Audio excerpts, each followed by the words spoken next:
2020. Pretty much, this has been the biggest question that people, have had.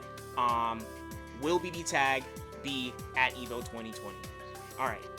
Oh, also, before I forget, Kill la Kill If is releasing next Friday. I streamed the demo earlier this week, actually, and the replay is up here on Twitch and also on my YouTube channel.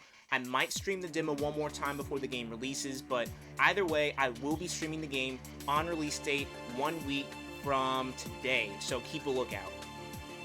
Okay, so getting right to the discussion. To really see the meaning of BBTAG's Evo numbers, we need to take a look at its history. So really quick, let's review. The game already had PR issues leading up to its launch at Evo, like around the time, around Evo 2018. It came out like the end of May for Japan, and I believe like the first week of June for the US. But anyway, leading up to its launch in Evo 2018, it had some PR issues. They miscommunicated about Blake and Yang. People thought they were going to be paid DLC when, as we can see, they're free DLC. Some of the player base was pretty pissed that half of the roster was going to be DLC. This is something that I know happened because they wanted the game to be out in time for Evo. The problem is, so many people went around telling others that you have to pay for half the roster of the game. And, that did hurt the game's early sales for sure, But despite all of that, it still had a great showing at Evo 2018 with solid entrant numbers. For Evo 2018, BBTAG had 1,178 entrants. And of course, just to give you an idea of the other numbers, Dragon Ball FighterZ, 2,575, Street Fighter V, 2,484, Tekken 7, 1,538, Smash Bros. For Wii U, 1,354, Melee, 1,351, and then of course, 6th place, you have BBTAG, and under BBTAG, you had Guilty Gear, Rev 2, for 629, and then Injustice 2 for 363. Alright, so the total entrance was 11,472 between all 8 main stage games for Evo. It was the time after Evo that really started to shake BBTAG. A new franchise was teased, and then there was silence. 6 months of complete silence about the game, to be exact. And during this time, fans were demanding either to know when Season 2 would start, so the missing characters would be added to the game, or they were demanding to know what the 5th fate was going to be when it was revealed. Some players thought that they were completely done with the game. Renix, one of the kanji players that you've seen me fight here on stream from time to time, he was convinced that the game was done because Arc usually doesn't have that much DLC for the game, for the games that they release. And we had conversations about it, and he made some pretty good points, and literally all I could say was that, BBTAG feels like it's something different from what Arc has done in the past, and that this game needs to have a complete roster. By the way, feel free to comment in the chat, your thoughts about the situation, and whether or not you think BBTAG is going to have a good performance at Evo 2019, and if you think it's going to show up at Evo 2020, I will keep an eye on the comments.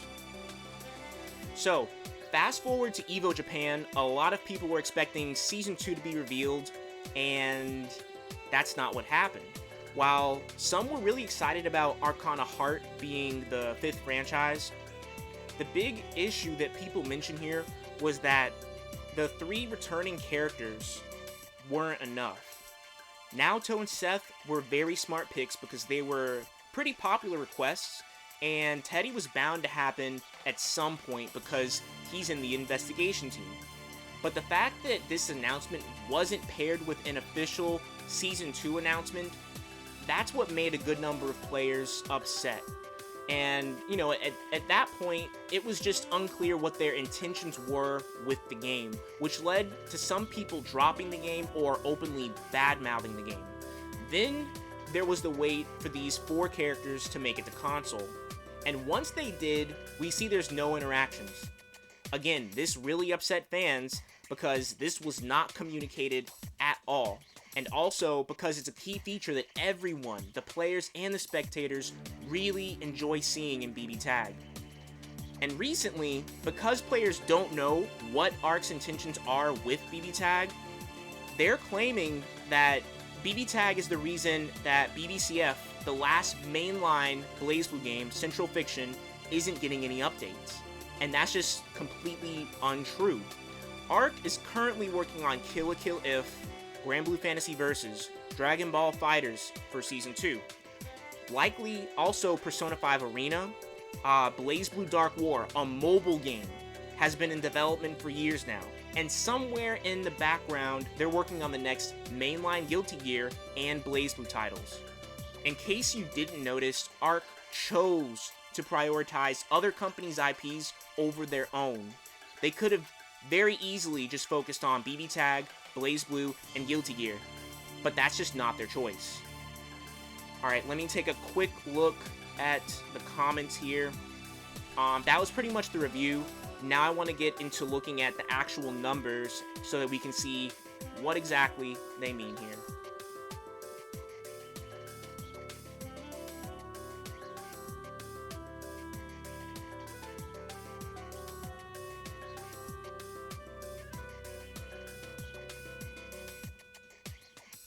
Okay, Combo, just to clear some things up, for one, what you're saying about the characters and how you think the game is going to shift gears when it comes to if the roster of the game becomes an actual fan favorite roster, yes, this game will shift gears in terms of its positioning, and I 100% agree, and I'm actually going to talk about that in just a little bit here. So, you brought up a really good point there. But what you're saying here about the teams, I know that they do have two separate teams. They have Team Red, they have Team Blue. But I've looked at interviews, and they've said that, you know, yes, there are formal teams that do work on certain games, but the people who are working on these teams, a lot of the times, people from Team Red will have to work on something that's involving Team Blue, and vice versa. So even though there are, you know, quote-unquote, some teams that are established, the employees that work on them do jump from one team to the other. They did say that in an interview, so it's not as concrete. It's just, you know, they're constantly able to work on separate projects completely.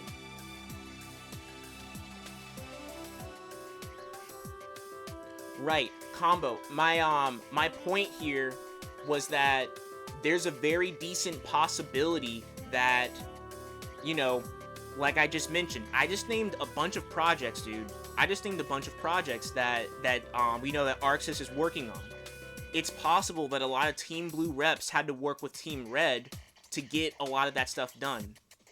That's the point that I was trying to make there. Not saying that that's true, and even if that is the case, that doesn't excuse them for what they've done because they've had all this time, and again, they haven't communicated anything. We know that they've been hiring people as of earlier this year, 2019. We know they are hiring more people, which they, you know, they need to, obviously. They are hiring more people, but we just don't know, you know, we don't know the exact breakdown for how many number, you know, what number of people are working on what projects. But, you know, my best guess, if I was just to say off the top of my head, for them, they think the money that they're getting from working on these other companies' IPs, maybe from their perspective, it's better for them to work on their IPs if they're getting paid a bunch of money to do it, because then they can, you know, later use the profits for whatever projects they just want to do themselves. But, you know, if another company comes to them with a game idea and just tells them what to do, and they're paying a lot of money for it, I mean, maybe for them, they just think that that's more worth it. And if that is the case from a business standpoint, they do find it's more profitable and it's just easier to do that, then I can understand why they would do that. Even though I don't think that's the right thing to do in the current circumstances, especially without clear communication. That's been the biggest problem that they've had. A lot of the issues that have come up from the game, had they communicated clearly, the issues wouldn't have been as big of a problem as they were. They would have still been problems, But if they said, oh, we're a little bit behind in development here, it's going to take us a little bit longer to get the characters out that, we know you guys wanted, then that's fine.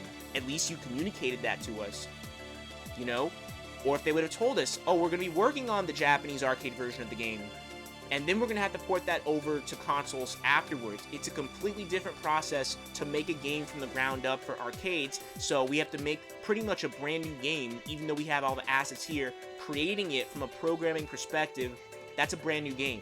But then we're going to port that to console. They didn't even tell us that.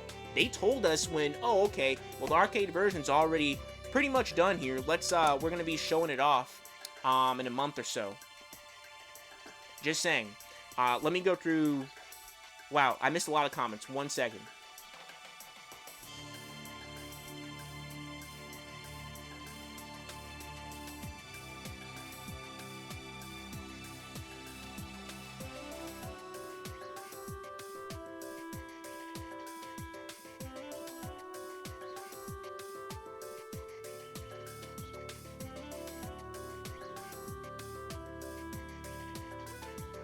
Garadine, I completely agree with you. Character variety is the biggest key factor to this game.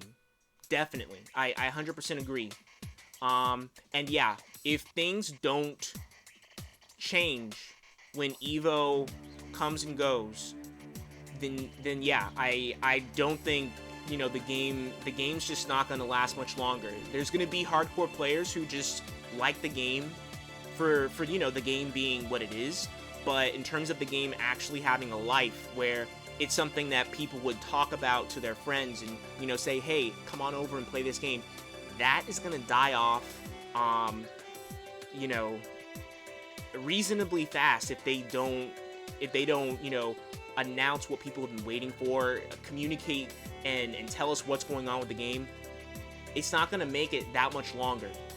I do agree with you.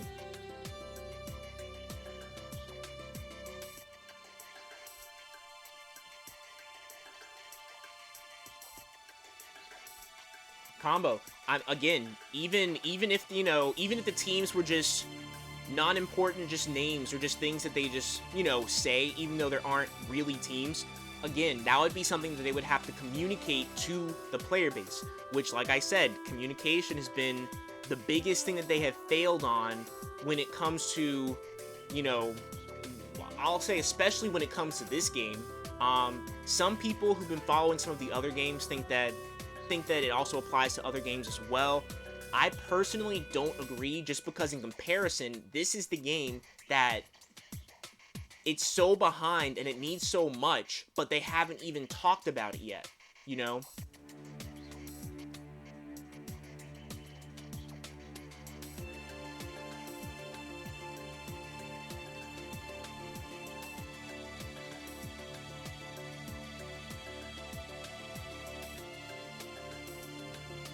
Right, Garodine. Yeah, the interactions, yeah, that was definitely a big issue, and they haven't officially made any comments about that, and it is a bit worrisome, but, best we can hope is that the new characters that are added in, they do give us some interactions.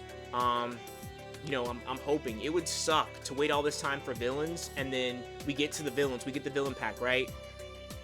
Hilda and Hazama don't have any interactions, Tsurumi and Adachi don't have any. It would suck. That would honestly suck.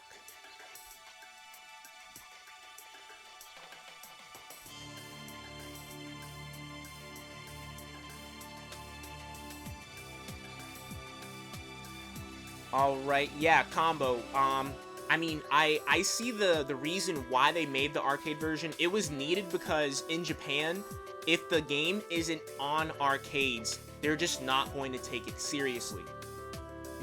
That's just usually how it goes. If they wanted this game to be successful in Japan, then they needed to put it on arcades. So, I kind of understand why they did it. I just think that they should have communicated exactly what was going on with the game better, because they literally said nothing until it was ready to go, pretty much. But yeah, if I know that you believe that the interactions will be added in. I'm just not going to hold my breath You know, for at least not the character pack that we already got that didn't have any. I'm not gonna hold my breath personally. I would love to see them, but you know, I'm not gonna hold my breath on that.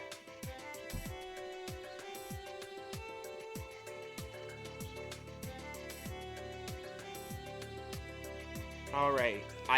Yeah, like I know that certain characters do call. Yeah, I know that certain characters do call other characters by their name. You know, Naoto Ragna, Heart Ruby. You know, I know that they do that, but I'm talking about actual interactions. I haven't seen any concrete proof that that's going to be added in, so I'm personally not going to hold my breath when it comes to that. But hopefully, I mean, it would be great if they were.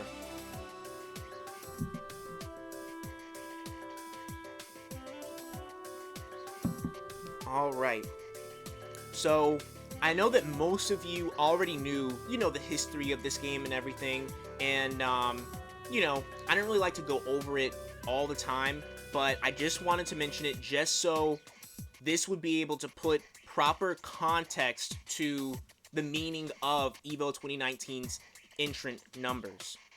Because I know that a lot of people have been looking at the numbers and they've been taking the numbers out of context. And out of context, the numbers can look bad.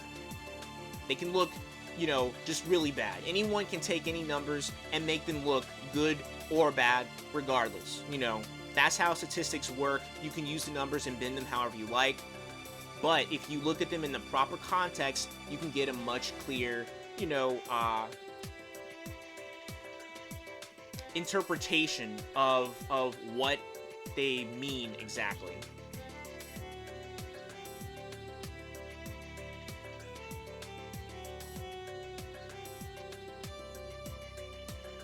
Right, Garudan, I completely agree. Yeah, there's been a few things in this game that are pulled from Ultimax that you know, kind of makes me think like, okay, well, why didn't you have Ultimax characters in here to begin with?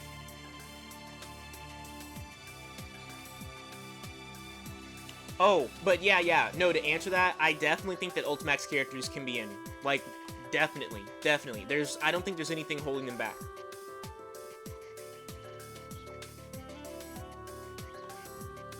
Alright. Okay, so, for EVO 2019, you know, I'm sure you guys have seen the numbers, you know, Smash Ultimate got 3,492 entrants. Like, that's just wild. That's insane. It's Smash, obviously, but still, just the numbers, dude. You know, I'm not gonna go through all of them here, but the key numbers that I wanted to point out: Eunice got 1,156. Dragon Ball Fighters got 1,191. And BBTAG got 640, and BBTAG is in last place. I'm gonna get back to, you know, some of those specific numbers in just a second. Total, there was 14,321 entrants for these 9 games. Even if we only had 8 games, if you removed any game that's not Smash Ultimate, which, you know, got first in the list here, there's still more entrants total this year than last year. So, from EVO 2018 to 2019, BBTAG lost about 45% of the entrant numbers that it had last year. For Dragon Ball Fighters lost 53% of its entrants compared to last year's EVO. And even a game like Street Fighter V, it lost 22% of its entrants from last year. Now, in 2014, mainline BlazBlue had 511 EVO entrants, and there was a total of 5,707 across the EVO main stage total there for the games they had on main stage. About 9% of the entrants in 2014 were there for BlazBlue.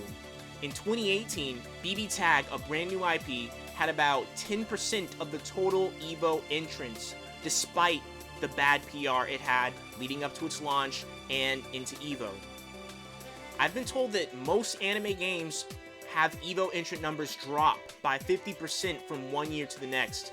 Dragon Ball FighterZ, the game that was #1 at EVO last year, had entrant numbers fall by over 50%. It's Dragon Ball.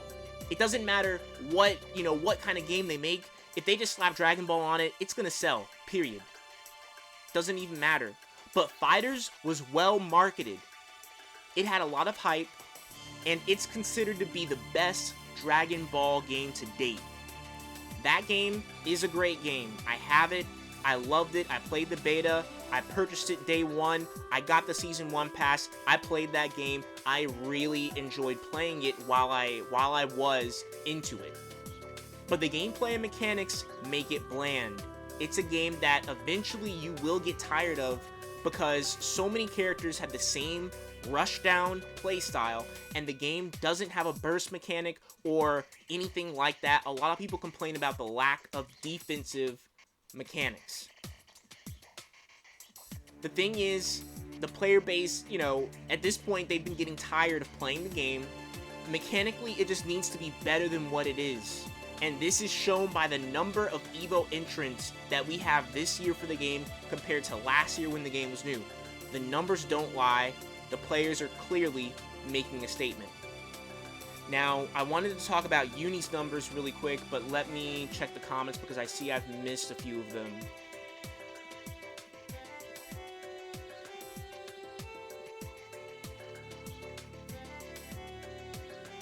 Okay, Garudine, I'm not gonna lie, man. As someone who plays kanji, if I see a Yosuke Yukari, oh my god. That will be a nightmare to fight against, man. That would be a nightmare for me to fight against.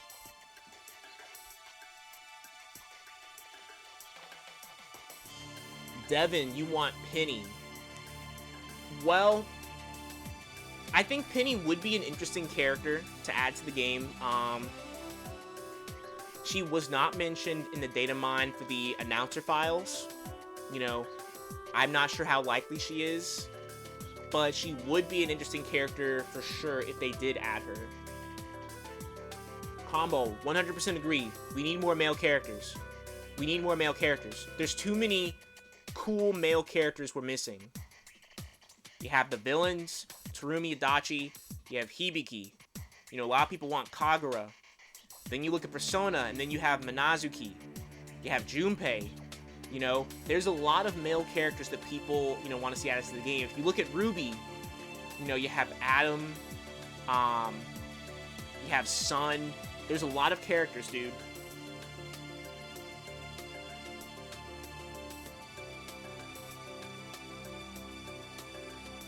Yes, Garudine, that's exactly, bro. Exactly. It's just that the game it just did get to the point of feeling samey.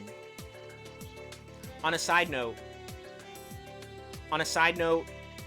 just throwing this out there, I don't know. The reason I thought that Penny would be an interesting character is because if you guys look at her abilities, if you look up her abilities, she both has zoner capabilities, but then she also can hit very hard up close. And no zoner in the game hits hard up close. You know what I mean? Yukiko's the hardest hitting zoner, but she's still low tier. You know what I mean? I fully believe that Penny would be probably the best zoner type character. She would be a mix of zoning, but also this rushdown character that once she gets in, she can do some serious damage. Labrys damage, but still somehow have space control that's somewhat on the same level as New. I could really see her being a crazy character. Yes, Garudine, Mori did say he wanted Penny and Adam in the game. There's a chance, that's why I say there's a chance. I just didn't hear her name in the data mine. That's the only reason why I'm not considering her. I'm not thinking to myself like she's a possible character. But I could be wrong. Okay. Alright, so moving on to Uni here. Some people have been comparing BBTAG's numbers to Uni's. And at first, that seems to make a lot of sense because, Uni is a part of BBTAG. But really, you need to look deeper than just the surface level. BBTAG and Uni are completely different games. One is a tag team game, and the other is a 1v1. The community for Uni has been around for years, supporting, their game. They love their game. It's a complete game. You have single-player content, online modes, solid mechanics, and from what a lot of people say, it has the best balance of any current anime fighter. They never expected their game to be at Evo. It just wouldn't make sense now for them to have supported the game all this time and to not show up at Evo. That's something that I feel like a lot of people, they just don't think about that. They just see the numbers and they're like, whoa, these numbers are so high. But it's like, okay, they've been supporting the game. This is it. They've been waiting for a chance like this. And I'm sure that, as many of them as can show up to Evo, they want to be there because they want to make a point. They want people to know that their community is thriving and that they love the game that they play.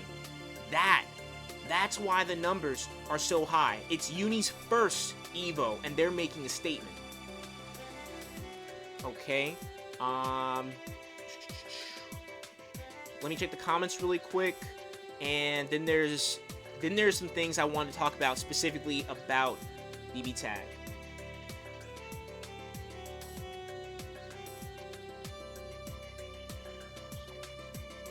Yes, Rain. Yeah, Terumi needs to come to BBTAG.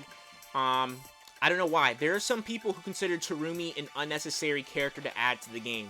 Of course, they're the minority. They don't know what they're talking about. Terumi needs to come to BBTAG. He needs to come to BBTAG.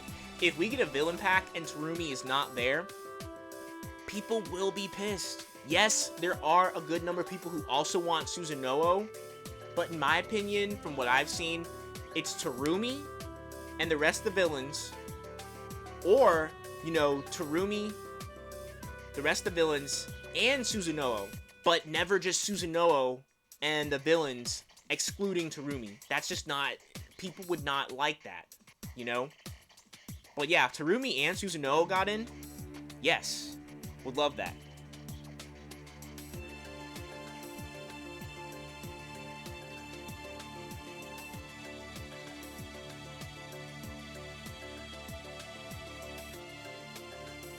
That's true, Rain.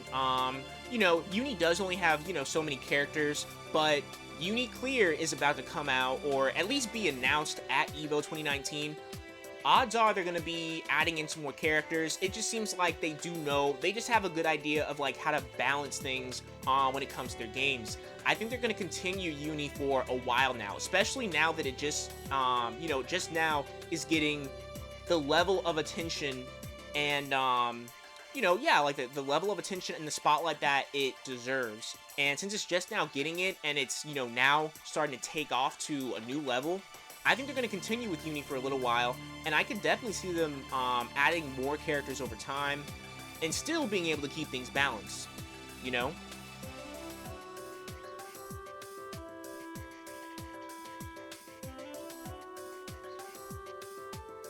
Combo. Okay, what exactly do you mean by that when you say that most characters in tag play the same? Because I gotta disagree with you there.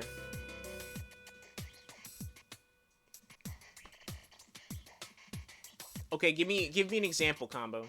Just really quick. I have to get on here to, specifically BBTAG's numbers here. But just really quick, just so I know what you're talking about. What do you mean when you say that, bro? Because I can say for myself, the characters here definitely feel unique. I mean, for the most part, yes, you approach, you do maybe some kind of pressure into a jump cancel or something to reset your pressure. Really simple things like that, yes, but how you approach and what your character's game plan is, that changes from character to character. At least for me, all the characters that I've spent, a decent amount of time playing, all of them have, different game plans.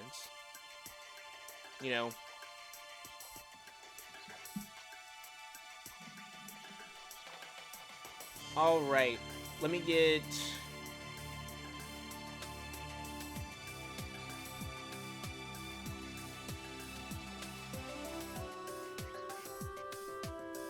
Okay, combo. Well, yeah, just comment that, and I'll keep an eye on the chat. But I'm gonna continue here with the discussion. Yes, Dread, BB Tag top 8. Top 8 is gonna be on Sunday. We have Sunday Grand Finals. Okay, in case you guys didn't know, that's another thing too. People are expecting BB Tag to live up to, the hype of being a Sunday game, for finals. So hopefully it does. Hopefully. We'll have to wait and see. Alright. Alright, so moving on to talking specifically about BB Tag's numbers.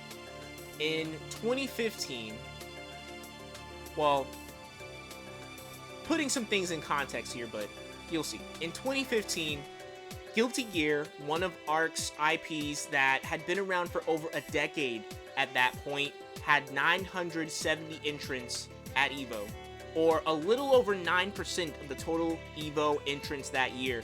BB Tag's numbers were good last year, despite being labeled as, what people call a waifu battle simulator, despite the bad PR, despite the people raging about a bunch of the characters being DLC. It had 10% of last year's total entrants. In other words, BB Tag was ARC's best performing game at EVO ever. Now, imagine if ArcSys actually marketed the game properly, communicated clearly, and didn't mishandle it. It'd be performing much better than it already is.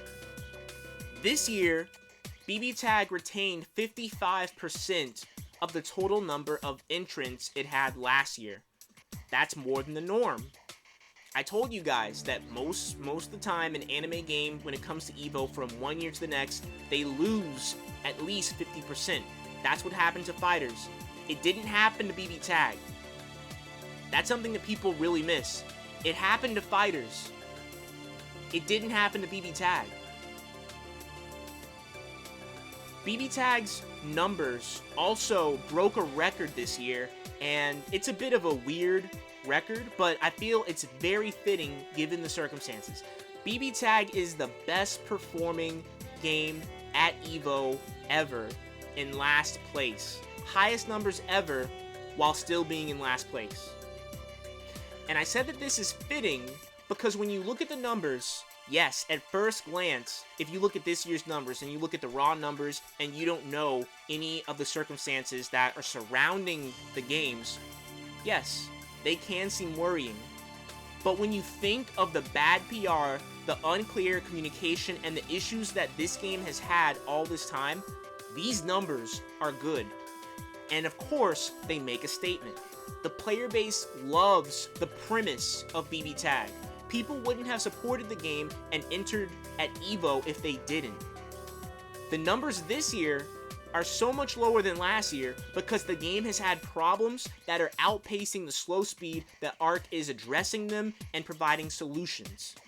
On ARC's website, they say, quote unquote, BB Tag features a dream team roster of characters. But many people would definitely disagree with that. BB Tag is not finished yet. Some are okay with the game as it is, and that's great. But many players have been supporting the current version of the game in hopes of ARC giving us a fully realized BB Tag. And if that is what they plan to announce at EVO 2019, it'd be a shame for only the current version of the game to have had the chance to be at main stage EVO, but not the fully realized version that people have been hoping for and waiting for. Yes, I do believe that there is a timeline where BB Tag makes it to EVO 2020 under specific circumstances. Now, I'm going to get into that in just a second, just because I want to go over the comments really quick.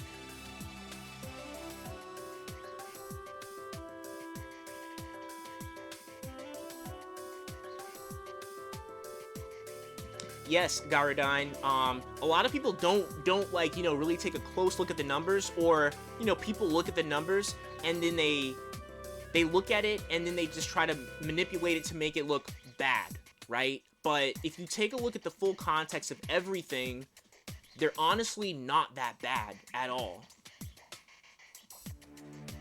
Devin, I do agree with you. Right now, BBTAG is in an unfavorable spot. I'll say that. Right now it is. A few weeks from now, it might not be. That's how big a difference Evo can make for this game. Just saying. That's the reason why I thought that this discussion was so important. Because depending on what goes on between now and Grand Finals for BBTAG, like, literally we know the game's long-term future at that point. That's literally, like, right there. We're gonna find out in the next few weeks.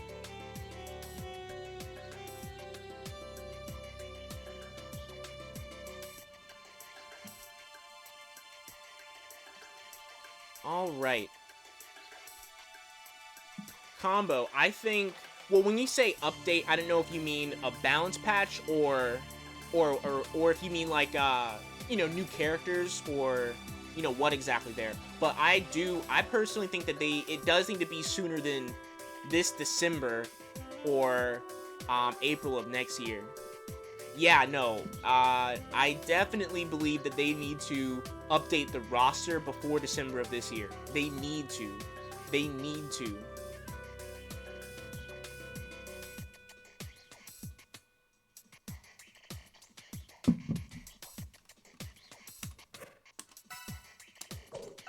One second. Okay. Alright. So, continuing on here, pretty much at this point, we pretty much need the absolute best case scenario to happen here. And, I think EVO 2019, it comes... We need to see a variety of different characters, Chie, Kanji, Makoto, Jubei, as big a variety pretty much as we can. And I know that we'll see the usual top tier characters. I know we will. We always do. I know we'll see the usual top tier characters, but I really hope we don't see something like a Mitsuru Yuzu mirror match in top 8. Having a variety of characters in top 8 is something that can really encourage potential new players if they're concerned, with their thoughts of, oh, these characters are OP, that's why they're always up here in top 8. Just saying. Then, after that, hopefully we get a Hype Grand Finals match. And then, afterwards, at the award ceremony, ARC makes a big Season 2 announcement. They reveal the 6 fates and whatever other surprises that they have. And from that point on, they communicate to the player base clearly. If these things happen, the people holding out for their favorite characters will pick the game up. Hopefully the fan base for the 6th fate, whatever it is, will pick the game up. The game can actually realize its potential and be a dream roster tag team game. And of course, all of this would improve the game's reputation over time. Given that these things do happen, if the guys running EVO want a tag team fighting game to be there at Main Stage EVO, at that point, there will be nothing on the market that can stand in BBTAG's way. Grand Blue Fantasy Versus could be a contender for EVO, and I'm sure that if a new Guilty Gear or even Persona 5 Arena is announced, it'll probably be at EVO, but none of them are likely to be tag team games. That is how BBTAG will secure its long-term security and have a good chance to return to EVO next year.